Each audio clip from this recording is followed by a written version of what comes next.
कि उत्तराखंड में स्वतंत्रता संग्राम का पूरा मिजाज क्या रहा, कितनी गहरी हिस्सेदारी हमारे पूर्वजों की तिलाड़ी रही। कांड ये कब हुआ था, तो उसके सन उन्होंने इसमें बताए हैं जो कि प्रतियोगी परीक्षाओं में पूछे। आप देख रहे हैं संगम टुडे न्यूज।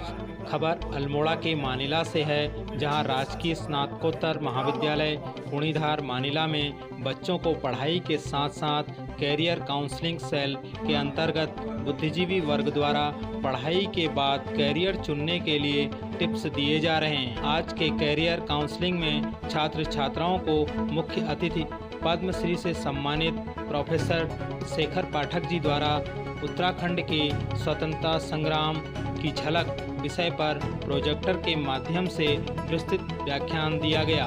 अन्य वक्ताओं द्वारा छात्र छात्राओं को बेहतर कैरियर चुनने के लिए अनेक विषयों पर उन्होंने अपने विचार रखे। कुली बेगार आंदोलन को गढ़वाल में, उत्तरी गढ़वाल में दूर दूर तक ले जाने वाले व्यक्ति में से वो एक माने जाते हैं। जिन लोगों ने कुमाऊं परिषद और स्वतंत्रता संग्राम की प्रारंभिक लहर को बहुत प्रौढ़ किया, गहरा किया, उनमें लक्ष्मीधर साहसी का बड़ा योगदान है, जिन्होंने गांव-गांव में कुमाऊं परिषद की स्थापना की। इसी तरीके से चेतराम सुनार अल्मोड़ा के, उनका बहुत बड़ा योगदान रहा। बागेश्वर भी वो लोग गए थे। लेकिन जो पहली पॉलिटिकल अरेस्ट हमारे यहाँ होती है आज से 100 साल पहले, 101 साल पहले, वो मोहन सिंह मेहता की।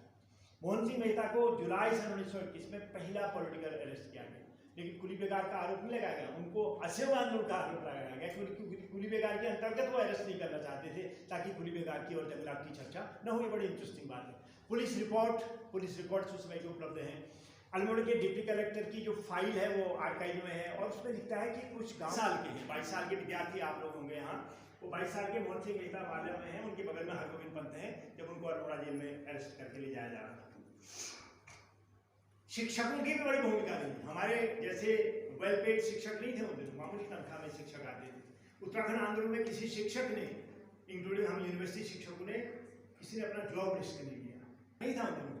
और 42 सन में आप देख सकते हैं ये शेर सिंह कारगी जो नंगे बदन है। आज का जो हमारा विषय था उत्तराखंड के स्वतंत्रता संग्राम की झलकियाँ, तो इसमें पद्मश्री प्रोफेसर शेखर पाठक जी द्वारा व्याख्यान दिया गया, जिसके माध्यम से बच्चों को अत्यधिक लाभान्वित होने की संभावना है, क्योंकि इसमें उन्होंने बहुत सारी घटनाओं का जिक्र किया है। जैसे हमारे आसपास का जो क्षेत्र है, सल्ट, देघाट, तिलाड़ी कांड, ये कब हुआ था, तो उसके सन उन्होंने इसमें बताए हैं जो कि प्रतियोगी परीक्षाओं में पूछे जाते हैं। और भी कई सारी जो अनछुए पहलू हैं उस पर उन्होंने प्रकाश डाला और हमारा ज्ञानवर्धन किया। अवश्य ही विद्यार्थी भी इससे लाभान्वित होंगे। अल्मोड़ा के जो राष्ट्रवादी थे, बहुत बड़े चिंतक थे, बद्रीशाह ठुलगरिया, उन्होंने बाल गंगाधर तिलक स्मारक, क्योंकि बाल गंगाधर तिलक की सन 1920 में डेथ हो गई थी।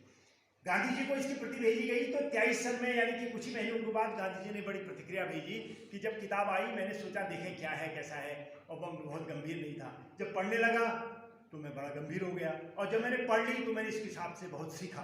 ही रोड बैक, उन्होंने एक चिट्ठी लिखी बद्रीशाह ठुलगरिया को। अल्मोड़ा के रहने वाले थे, एक हमारे मित्र थे पुलिस के अधिकारी, उनके दादाजी हुआ करते थे गिरिराज शाह जी के। उनकी एक किताब अभी उपलब्ध है, इस किताब को 100 साल हो रहे हैं। लेकिन दूसरी जो रिमार्केबल किताब आज से 100 साल पहले लिखी गई, वो हमारे गोविंद पंत की थी, फॉरेस्ट प्रॉब्लम इन कुमाऊं, यानी कि जंगलात की जो समस्या जो आज भी बनी है। और आप लोग इतनी सुंदर जंगल के भीतर आप रहते हो, लेकिन मैंने देख रहा था इतनी इंक्रोच हुई है या जंगलों के भीतर यहाँ लोगों ने मकान बनाए हैं रिजर्व फॉरेस्ट में, जो अपने आप में बहुत शर्मनाक है। हमारे नए राज्य में इस तरीके का हो रहा है और किसी को चिंता नहीं है। लेकिन उस जमाने में सन 22 में गोविंद पंत ने इस किताब के माध्यम से जंगलात के हकूकों और जंगलात का जो इकोलॉजिकल एस्पेक्ट है उस पर पहली बार चर्चा की। उस किताब को भी इस बार 100 साल हो रहे हैं। फिलहाल उन दोनों लेखकों को भी हम सलाम करते हैं। ये था कि उत्तराखंड में स्वतंत्रता संग्राम का पूरा मिजाज क्या रहा, कितनी गहरी हिस्सेदारी हमारे पूर्वजों की रही, कितनी शहादतें उन्होंने दी, और इस क्षेत्र, खास तरीके से सल्ट क्षेत्र, पाली कुछाऊ क्षेत्र का कितना गहरा योगदान रहा। क्योंकि जो 3 में से 2 बड़ी शहादतें हुई यहाँ सल्ट में और देघाट में हुई थी, उस सबको विस्तार से यहाँ बताया। कैसे स्थानीय पत्रकारिता विकसित हुई, कैसे स्थानीय संगठन बने, कैसे कुमाऊं परिषद बनी, आदि आदि, और कैसे क्रांतिकारियों का योगदान रहा, कैसे हमारे पूर्वजों ने आज़ादी में फौज में जाके योगदान दिया।